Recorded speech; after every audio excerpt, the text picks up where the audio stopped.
Assalamualaikum warahmatullahi wabarakatuh. Perkenalkan, nama saya Ridwan Lesti Supriyadi dengan NIM 2005883 dari Prodi Pendidikan Sosiologi 3B Universitas Pendidikan Indonesia. Pada kesempatan kali ini, kita akan membahas mengenai pengembangan program pendidikan multikultural di sekolah.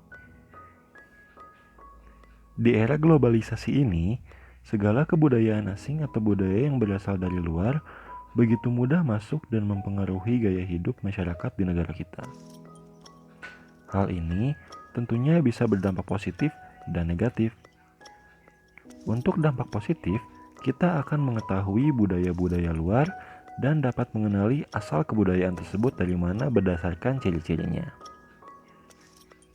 Namun, untuk dampak negatif, hal ini justru mampu menggerus dan melunturkan budaya-budaya yang ada di negara kita.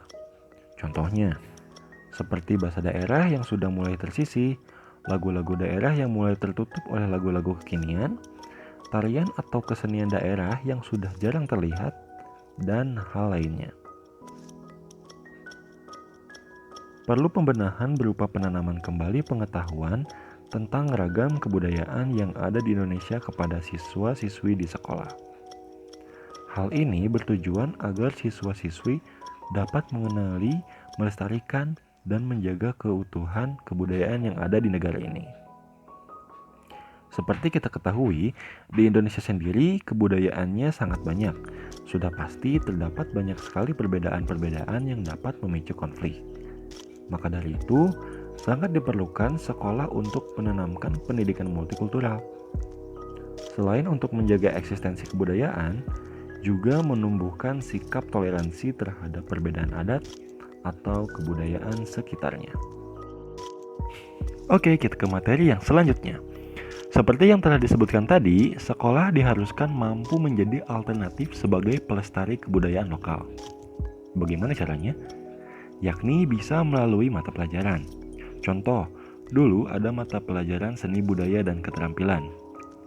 Di sana, kita mempelajari tentang kesenian. Nah, kesenian ini terbagi menjadi seni tari dan seni musik. Di sini kita akan diberi pengetahuan mengenai ragam seni tari yang ada di Indonesia. Misalnya tari jaipong, saman, kecak, dan tarian lainnya.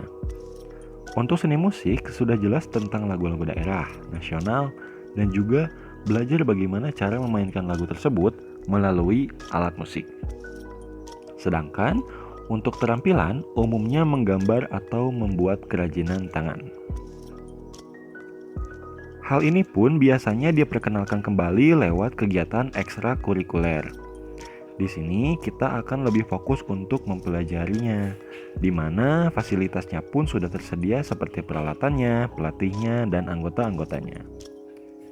Contoh ekstrakurikulernya adalah seni tari, karawitan, drama, pramuka, dan lainnya.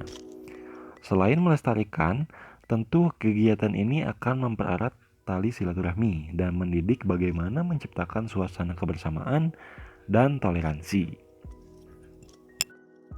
Kemudian, sekolah pun dapat memberikan perhatian atau dukungan dengan berupa mengadakan pentas seni yang menampilkan usaha-usaha atau karya mereka selama berkegiatan di ekstrakurikuler. Sehingga mereka akan sangat senang dengan apresiasi tersebut dan lebih bersemangat untuk mempelajari kebudayaan lainnya.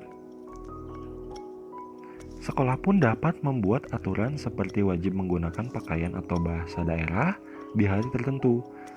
Sebenarnya program ini memang sudah diadakan oleh pemerintah yang hingga saat ini masih berlaku dan berjalan. Materi selanjutnya yaitu tentang strategi pengembangan pendidikan multikultural. Di sana terdapat 5 poin. Yang pertama, pengembangan kurikulum. Pengembangan kurikulum dapat dilakukan dengan pembaharuan kurikulum yang mengutamakan materi yang esensial dan sistem evaluasi yang relevan dengan tujuan pendidikan nasional. Yang kedua, peningkatan kualitas profesional tenaga kependidikan.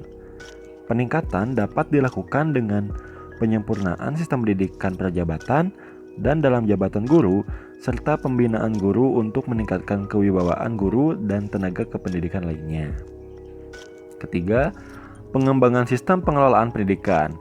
Pengembangan yang dapat dilakukan yaitu dengan mengembangkan sistem pengelolaan pendidikan dengan menegakkan sekolah atau lembaga pendidikan sebagai pusat pembudayaan nilai-nilai yang sesuai dengan tuntutan masyarakat yang berdasarkan Pancasila. Keempat, pengembangan sistem pendidikan tinggi. Sistem pendidikan tinggi perlu dikembangkan dengan melaksanakan Tridharma perguruan tinggi, sehingga dapat menjadi agen pembangunan masyarakat. Dan yang terakhir, yang kelima, penyamaan persepsi masyarakat. Orang tua, tokoh masyarakat, dan pemimpin formal perlu menyamakan persepsi tentang memberikan dukungan bagi terlaksananya fungsi dan tercapainya tujuan pendidikan nasional. Sekian yang dapat saya sampaikan, kurang lebihnya saya memohon maaf. Terima kasih atas perhatiannya. Wassalamualaikum warahmatullahi wabarakatuh.